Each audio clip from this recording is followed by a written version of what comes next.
من علمه إلا بما شاء وسع كرسيه السماوات والأرض ولا يؤوده حفظهما وهو العلي العظيم صدق الله العظيم.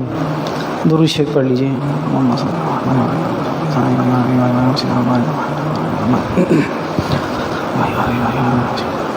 بزرگان محترم،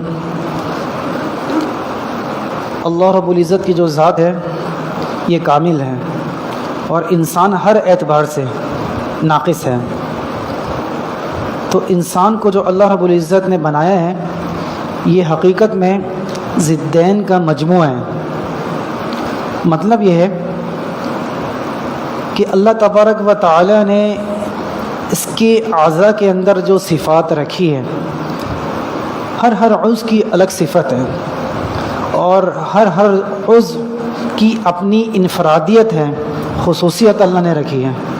مثال کے طور پہ کہ اگر یہ جو آنکھ ہے، یہ آنکھ دیکھ رہی ہے تو جس طریقے سے یہ آنکھ دیکھ رہی ہے اس کا 1% بھی ذرہ برابر دوسرے اعضاء نہیں دیکھ سکتے.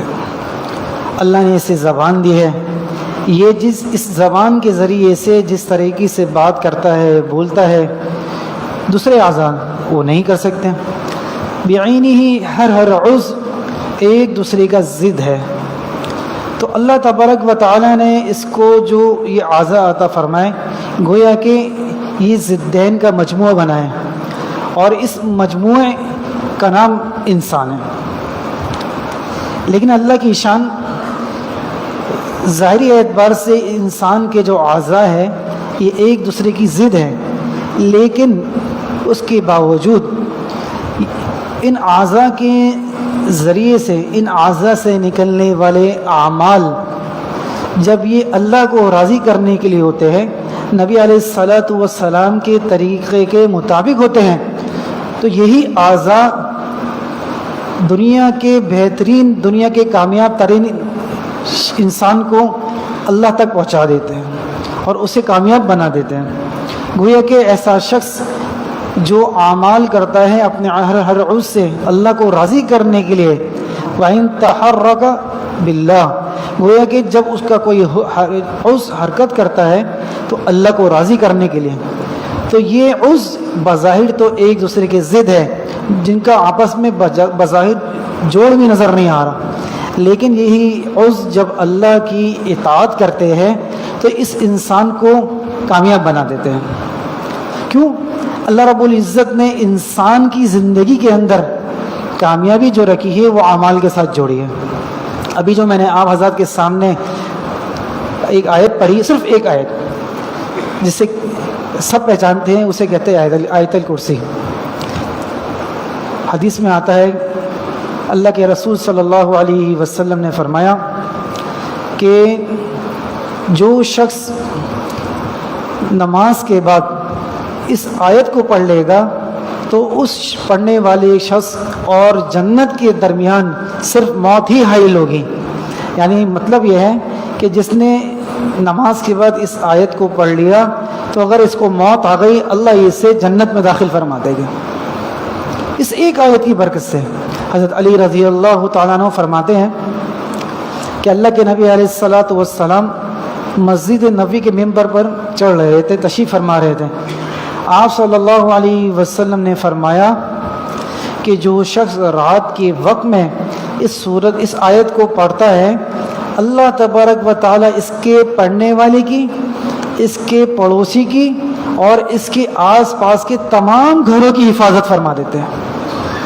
ایک آیت ہے، ایک ہی آیت ہے، لیکن اللہ تبارک و تعالیٰ، میں عرض اس لیے کر رہا ہوں میرے محترم، بسا اوقات ایسا ہوتا ہے کہ بہت سارے ہم اعمال اچھے کر رہے ہوتے ہیں لیکن وہ ہمارے ایک عادت بنی ہوئی ہوتی ہے، اس کی فضائل، اس کی حقیقت ہمارے سامنے کھلی بھی نہیں ہوتی ہے. اگر بسا ایسا بھی ہوتا ہے کہ کھلی ہوتی ہے لیکن چونکہ ہمارے روٹین میں شامل ہوتی ہے تو ہم اسے استحضار کے ساتھ پڑھ نہیں رہے ہوتے ہیں کہ جس طریقے اور جس استحضار کے ساتھ جس فضیلت کو سامنے رکھ کر ہمیں پڑھنا چاہیے. اس لیے کہ جو بھی عمل جب انسان اللہ کی بتائی ہوئی، اللہ کے نبی علیہ الصلاۃ والسلام کی بتائی ہوئی فضیلت کو سامنے رکھ کر، اس کی فضیلت، اس کی اہمیت کو سامنے رکھ کر کرتا ہے، تو اس کو اس کی افادیت بھی زیادہ ہوتی ہے. جیسے کہ حضرت علی رضی اللہ تعالیٰ عنہ فرماتے ہیں کہ بدر کا مقام اور بدر کے موقع پر اللہ کے نبی علیہ الصلاۃ والسلام دعا فرما رہے تھے بدر کی فتح کے لیے. فرماتے کہ میں میدان جنگ میں تھا تو میں نے سوچا کہ میں اللہ کے نبی علیہ الصلاۃ والسلام کو جا کر دیکھ کر آتا ہوں. تو جیسے ہی میں آپ صلی اللہ علیہ وسلم کے پاس پہنچا، اللہ کے رسول صلی اللہ علیہ وسلم سجدے میں یہ دعا مانگ رہے تھے، یا حی یا قیوم، یا حی یا قیوم. صرف یہی دعا مانگے جا رہے تھے آپ صلی اللہ علیہ وسلم، اور اللہ سے دعا کر رہے تھے. حضرت علی رضی اللہ تعالیٰ عنہ فرماتے ہیں میں واپس چلا گیا، پھر دوبارہ آیا تو اللہ کے نبی کو دیکھا کہ دوبارہ اسی طریقے سے سجدے میں یہی الفاظ دہرا رہے ہیں، یا حی یا قیوم، یا حی یا قیوم. فرماتے ہیں کہ میں کئی مرتبہ گیا پھر آیا تو اللہ کے نبی علیہ الصلاۃ والسلام انہی الفاظ کے ساتھ اللہ سے دعا مانگ رہے تھے. بتانے کا جو مقصد ہے وہ آگے بتاتا ہوں میں. فرماتے ہیں کہ ان الفاظوں سے دعا کی برکت سے اللہ نے بدر میں فتح نصیب فرما دی مسلمانوں کو. تو بزرگان دین فرماتے ہیں، حضرت شاہ عبد العزیز رحمۃ اللہ علیہ فرماتے ہیں کہ پوری سورہ بقرہ اور آیت الکرسی وہ ان دو اللہ کے اسم اعظم کے درمیان گھوم رہی ہیں. کون سے ہیں؟ حی اور قیوم. یہ اسم اعظم بزرگان دین فرماتے ہیں یہ بھی اسم اعظم ہے. اور فرماتے ہیں بزرگان دین فرماتے ہیں کہ جو شخص ان الفاظوں کے ذریعے سے اللہ سے جو دعا مانگے گا اللہ اس کی ہر دعا قبول فرمائے گا. چھوٹے سے الفاظ ہیں، یا حی یا قیوم، یا حی یا قیوم. تو میرے محترم اصل طاقت اللہ نے مسلمان کو عطا فرمائی ہے. اگر ہماری مثال ایسی ہے، اس کی مثال ایسی ہے کہ ایک دشمن کسی پر حملہ کر رہا ہو اور سامنے والے کے پاس اسلحہ موجود ہو لیکن اسے اسلحہ استعمال کرنا نہ آتا ہو، تو بتائیے کیا اس کا اسلحہ موجود ہونے کا فائدہ ہوگا؟ اپنے آپ کو دشمن سے بچا سکے گا؟ کبھی بھی نہیں بچا سکے گا. تو میرے محترم آج ہمارے پاس اعمال ہے. اللہ نے اپنے رسول علیہ الصلوۃ والسلام کے ذریعے سے ہمیں اتنے انتہائی بڑے بڑے انعامات، بڑے بڑے نسخے، بڑے بڑے قیمتی مجربات اور بڑی بڑی چیزیں ہمیں عطا فرما دی ہے، لیکن ہماری اپنی غفلت کی وجہ سے ہم اس سے استفادہ نہیں کر رہے ہوتے. حدیث کے اندر آتا ہے کہ جو شخص رات کو سوتے وقت اس آیت کو پڑھ لیتا ہے اللہ تبارک و تعالیٰ اس کے پاس ایک فرشتہ مقرر فرماتے ہیں جو صبح ہونے تک اس کی شیطان سے حفاظت فرما دیتا ہے. صبح ہونے تک. حضرت مولانا محمد مکی صاحب دامت برکاتہم عالی جو مکہ مکرمہ میں حدیث کا درس کئی سالوں سے دے رہے ہیں، ان سے کسی نے سوال کیا کہ حضرت ہمارے بچے جو ہے نافرمان ہیں، بچے بہت ضدی ہے، رات کو روتے بھی ہیں، تو کوئی ایسا وظیفہ بتا دیں. تو انہوں نے فرمایا کہ یہ جو میں آپ کو وظیفہ بتا رہا ہوں یہ انتہائی مجرب ہے. جس کے بچے رات کو روتے ہو یا جس کے بچے اس کے نافرمان ہو، فرمایا کہ اس دن میں ایک مرتبہ اور رات میں ایک مرتبہ ان بچوں پر آیت الکرسی پڑھ کے دم کر دو. اللہ کی ذات سے امید ہے اللہ اس کی اس مسئلے کو ہمیشہ کے لیے ختم فرما دے گا. اور جو بچے رات کو روتے ہیں اللہ ان کی اس سے حفاظت فرما دے گی. اور ایک جگہ فرمایا کہ جو شخص یہ سورہ آیت الکرسی کا اہتمام کرتا ہے اور سفر کے اندر حالت میں ہوتا ہے تو 7 مرتبہ جب پڑھ لیتا ہے اللہ اس کی پورے سفر میں جب تک کہ گھر واپس نہیں لوٹ جاتا اللہ اس کی حفاظت فرماتے ہیں. حضرت ابی بن کعب رضی اللہ تعالیٰ عنہ کے بارے میں آتا ہے جو قراء حضرات میں صحابہ میں مشہور قاری ہے. فرماتے ہیں کہ اللہ کے نبی علیہ الصلوۃ والسلام نے فرمایا، اے ابو منذر جو ان کی کنیت ہے، فرمایا کہ اللہ کی پورے قرآن مجید میں سب سے عظمت والی آیت ہے، ایک آیت ہے جو تمہارے پاس ہے، پتہ وہ کون سی ہے؟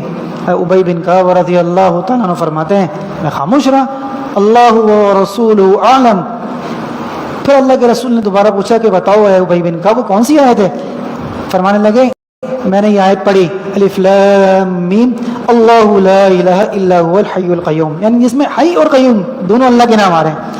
آپ صلی اللہ علیہ وسلم نے ان کے سینے پر ہاتھ رکھا اور فرمایا اے ابی بن کعب تمہیں علم مبارک ہو، تمہیں قرآن کا علم مبارک ہو. تو میرے محترم آج اگر ہم اپنے گھروں کے اندر اپنے بچوں کو یہ ایک آیت ہے، دیکھیں ایک آیت کی برکت سے اللہ کتنے بڑے مسئلوں کو حل فرما رہے ہیں۔ تو جو پورے قرآن مجید کو پڑھے گا اللہ اس کو ایسے چھوڑ دے گے، اللہ اس کے مسائل حل نہیں کرے گے۔ حدیث میں یہاں تک آتا ہے، اللہ تبارک و تعالیٰ فرماتے ہیں کہ جو شخص قرآن مجید کی تلاوت کو کثرت سے کرتا ہے حتیٰ کہ اسے دعاؤں کے مانگنے کا موقع بھی نہیں ملتا، اپنی دعا بھی نہیں مانگ رہا ہوتا کہ اللہ میرا یہ فلاں کام کر دے، اللہ میرا یہ فلاں کام کر دے، اللہ تبارک و تعالیٰ فرماتے ہیں میں بن مانگے ساری حاجتوں کو اس کی پوری فرما دیتا ہوں۔ تو میرے محترم، عرض کرنے کا مقصد یہ ہے کہ اپنے گھروں کے اندر اپنے بچوں کو یہ آیت سکھائیں۔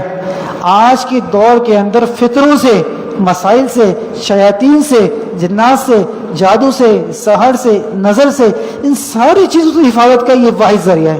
جو شخص بزرگان دین فرماتے ہیں اس ایک آیت کا اہتمام کر لے گا، اللہ تبارک و تعالیٰ ساری دروں سے، ساری جگہوں سے، سارے عاملوں سے، سارے فتنوں سے اللہ اس کی حفاظت فرما دے گی انشاءاللہ۔